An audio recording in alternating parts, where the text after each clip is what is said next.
muy buenos días a todos los radioescuchas estudiantiles. Recuerda que este programa tiene como finalidad para ti conocer temas de educación abordados por nuestras invitadas del panel de expertos. Y ya estamos aquí en Toma Nota Educativa.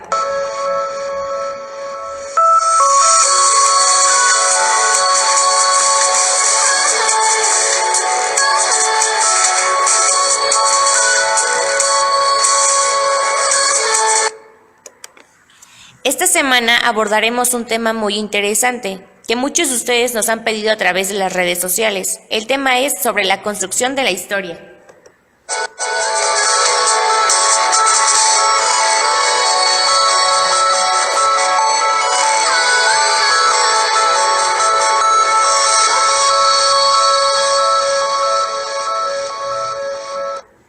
Y para abordar este tema, tenemos a unas invitadas especiales que dominan el contenido. Con ustedes, la doctora Nayeli Sánchez Flores, del Instituto Nacional de Antropología e Historia, y la investigadora con especialidad en construcción del conocimiento histórico, Lucy Belén Ramírez Hernández.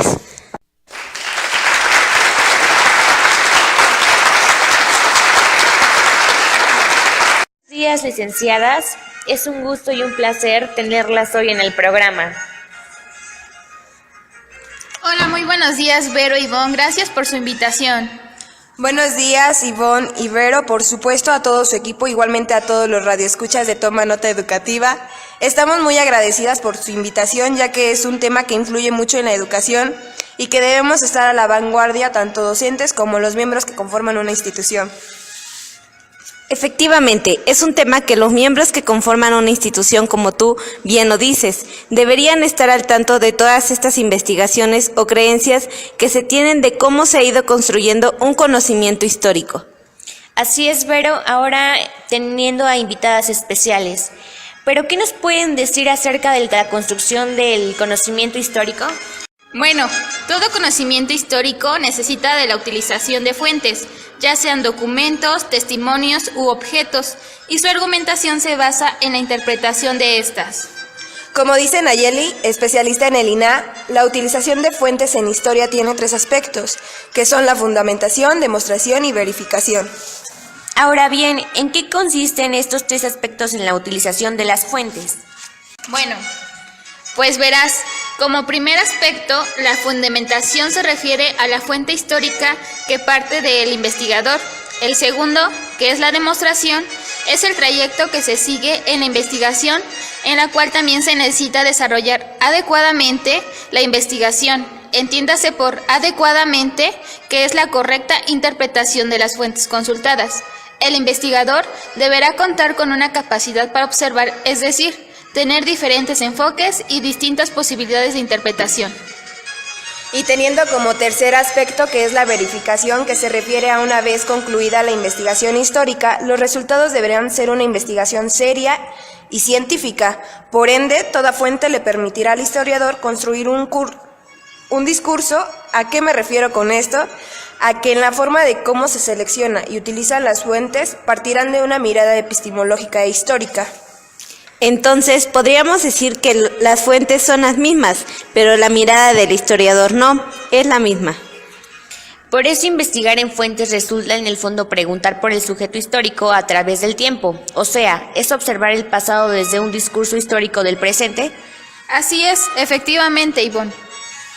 En estos momentos nos vamos a enlazar con nuestro reportero Enrique Carrasco, que se encuentra en el Benemérito Instituto Normal del Estado con algunos docentes. Buenos días, Enrique. Buenos días a todo nuestro auditorio. Berito, Ivonne, buen día. También saludo con mucho afecto a nuestras invitadas de honor que hacen engalanar el programa de hoy. Me encuentro en una de las instituciones más gloriosas, el Benemérito Instituto Normal del Estado, General Juan Crisóstomo Bonilla, casa de formación de los docentes y cuna del saber.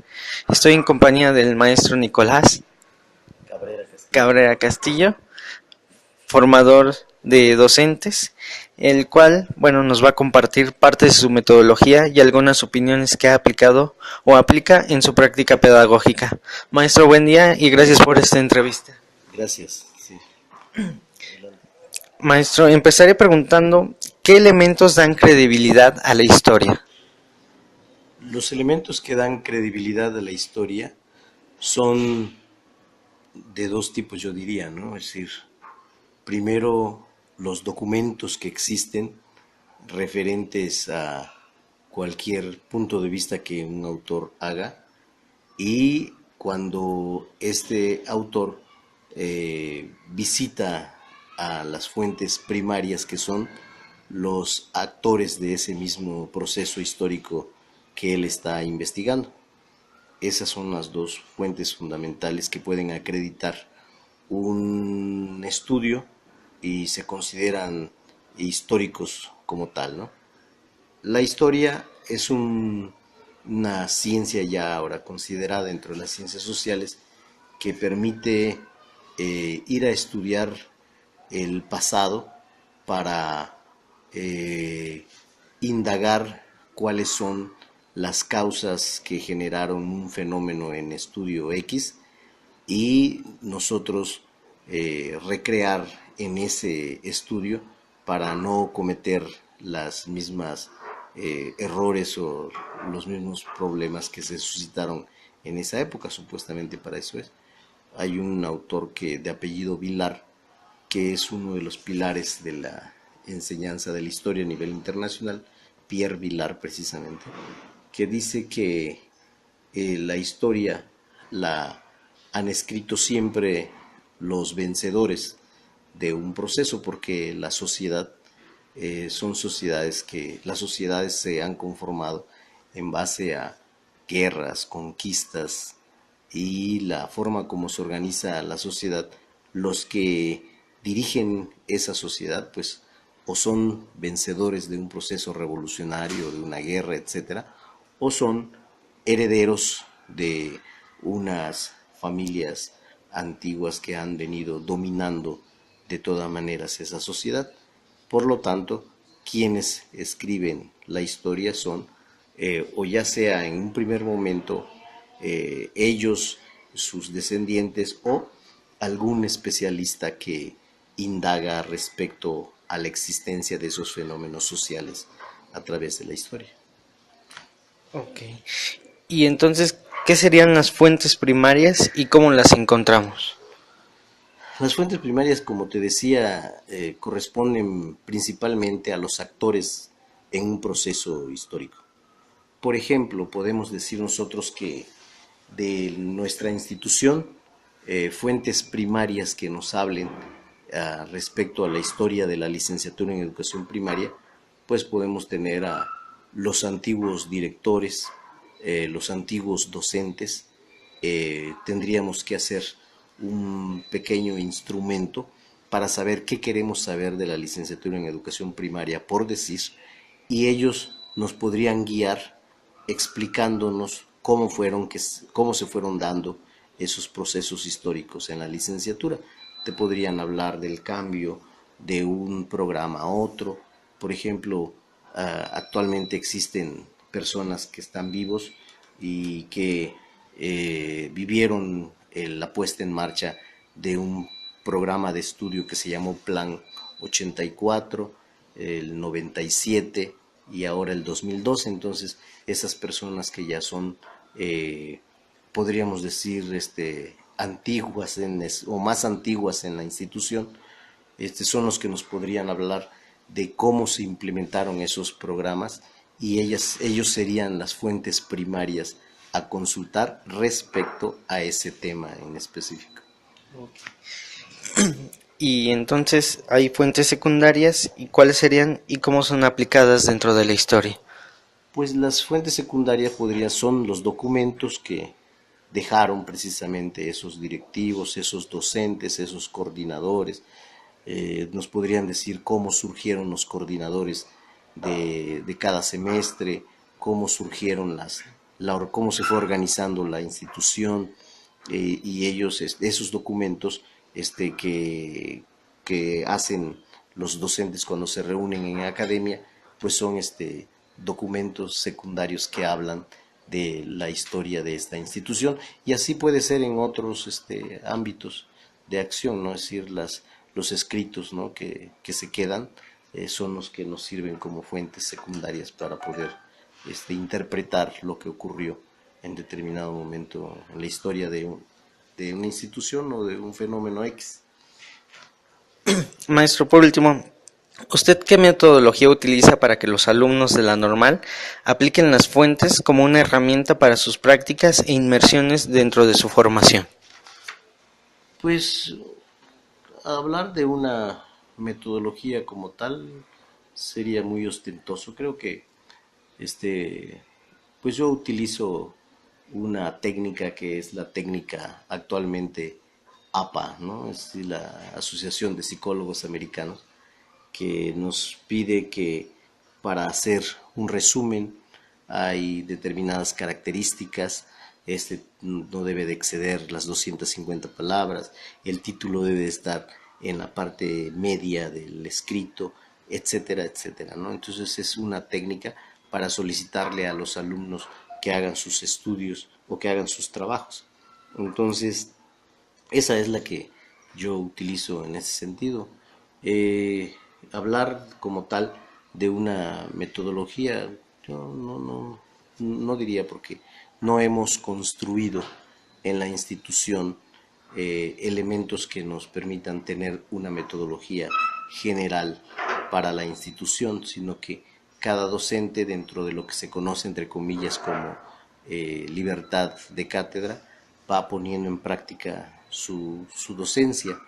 Entonces tendríamos que armar una serie de protocolos para que podamos hablar de una metodología, es decir, un protocolo para presentar un escrito, llamémosles un ensayo, un protocolo para presentar un informe, un protocolo para que nosotros como docentes podamos dar un curso, etcétera, etcétera, etcétera. Estos protocolos son los que van a estandarizar la acción docente, y ese estándar que nosotros visualizamos es lo que en pasos y vistos de manera individual cada uno, lo que nos determina una metodología determinada. Entonces no contamos como tal con una metodología en la institución, que es la institución la que debe tener una metodología como tal. Maestro, es un honor haber tenido esta entrevista, agradezco su tiempo y esperamos nuevamente nos reciba para otra entrevista. Gracias. Volvemos a nuestra cabina, toma nota educativa. Muchas gracias, Enrique, muy interesante la entrevista. Pues bueno, vamos a un breve corte. Mientras tanto, nuestros amigos en las redes sociales sigan preguntando acerca de este tema tan interesante que es la historia.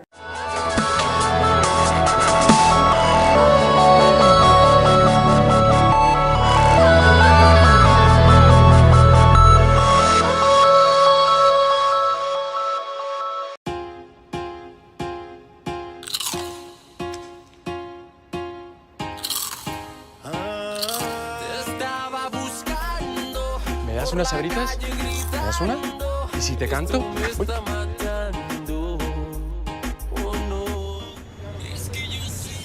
¿Me das una? Sabritas. ¿Y tú qué harías por ellas? Dijiste solo una.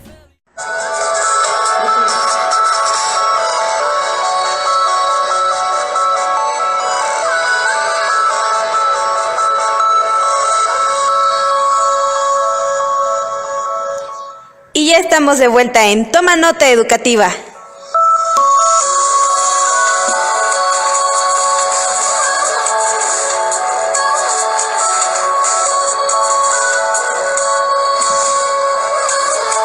Durante los comerciales nos llegaron unos twitters con las siguientes preguntas.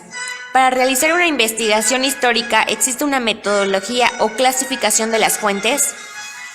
Sí, generalmente parte el investigador de una serie de preguntas con orden lógico, como son: ¿qué es o qué sucedió?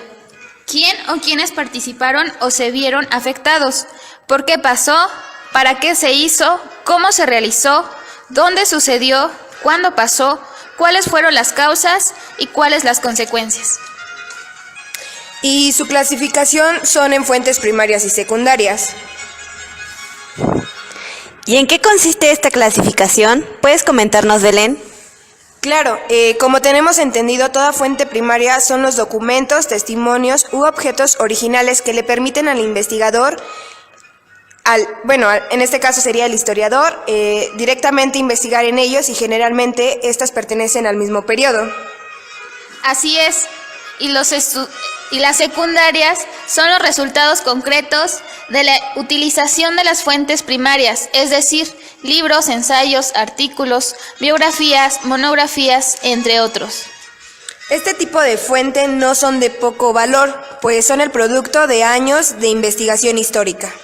Hasta el momento me parecen muy interesantes estos temas.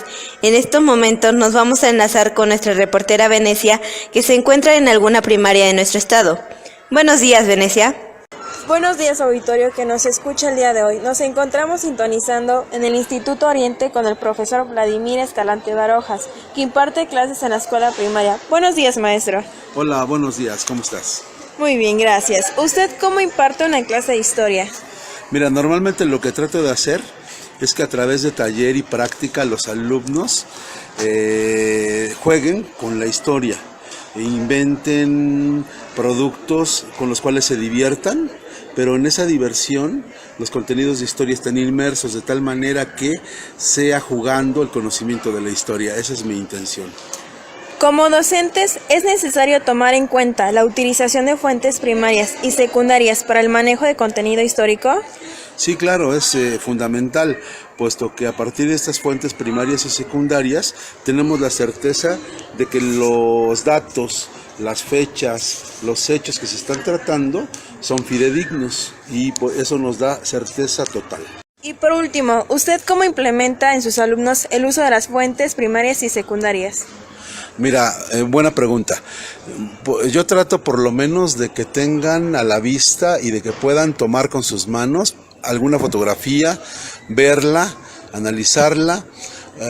Otra situación puede ser, por ejemplo, el hecho de llevarlos a algún museo, de que vean una carta escrita de puño y letra de cierto héroe, para que no se imaginen la historia, sino que la vean, la manipulen, sea objetiva, porque creo que ese es uno de los problemas de la historia.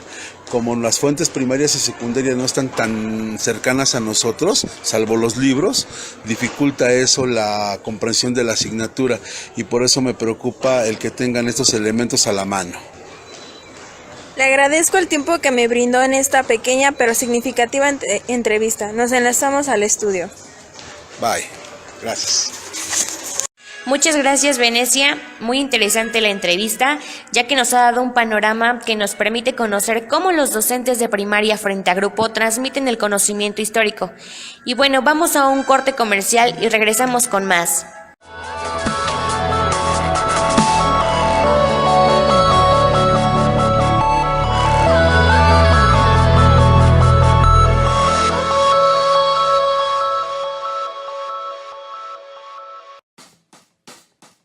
Vivimos momentos de consolidación, de no detenerse, de ir hacia adelante, de mirar hacia el futuro y nunca hacia atrás. Lo que empezamos en la capital es lo que queremos conseguir en todo el estado. Sigamos construyendo la nueva historia de Puebla. Se trata de no dar marcha atrás, de ir hacia adelante. Sigamos avanzando. Tony Gali, gobernador. PAN. ¿A dónde crees que vamos, Chanchito?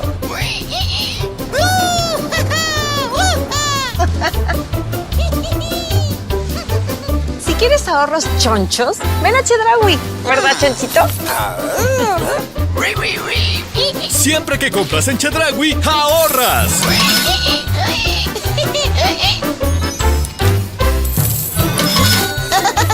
En Chedraui ahorras más porque cuesta menos.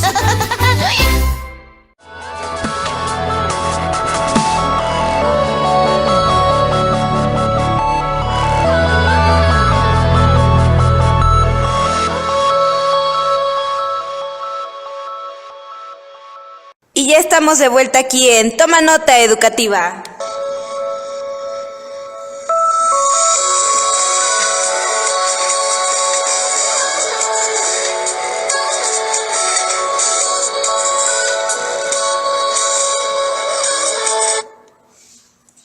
Ya estamos de vuelta, mis queridos amigos, aquí en Toma Nota Educativa y seguimos con nuestras invitadas. Bueno, finalmente, ¿cuál es su opinión sobre el conocimiento histórico desde la perspectiva del docente? Para nosotros, el conocimiento histórico es de suma importancia, porque los individuos están sumergidos en el mundo histórico desde sus primeras etapas. Sin embargo, los docentes no toman en cuenta las habilidades que tiene un niño y se van al extremo de aburrir o de hacer la área de historia muy tediosa, orillando al alumno que pierde el interés hacia la historia. Bueno, queridos radioescuchas, hasta aquí el programa de hoy. Les agradecemos a nuestras invitadas, Belén, Naye, gracias. Gracias a ustedes. Gracias a ustedes por habernos invitado. Esperemos tenerlas de vuelta muy pronto aquí en el programa. Y bueno, no olviden sintonizar en esta estación el día de mañana con el horario de 8 a 10 de la mañana. Que pasen un excelente día.